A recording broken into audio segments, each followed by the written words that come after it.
All right, in this video, I'm going to go over internal and external rotation of the hip in a standing position.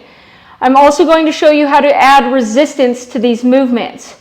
So the first movement is hip internal rotation. So with hip internal rotation, we're rotating the femur in and that foot's going out. So we want the knee bent at 90, the hip bent at 90, and you're just going to internally rotate that hip, and you should feel your glutes firing when you do that.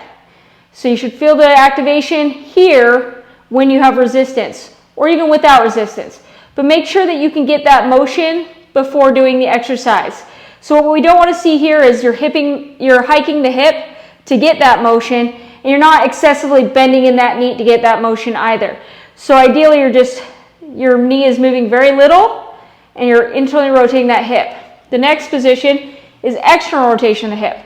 So it's going to look like that.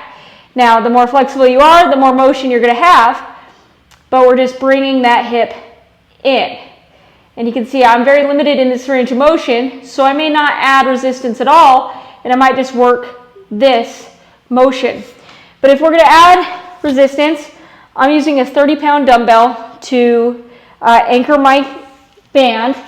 And what I'm just going to do is I'm going to put the band up around the top of my foot, bring my knee to 90 degrees flexed, my hip to 90 degrees flexed, and I'm going to try to do that motion. So internal rotation of the hip, the foot goes out, and then if I want to do, then I have to move the dumbbell, okay? And then we're going to go the opposite.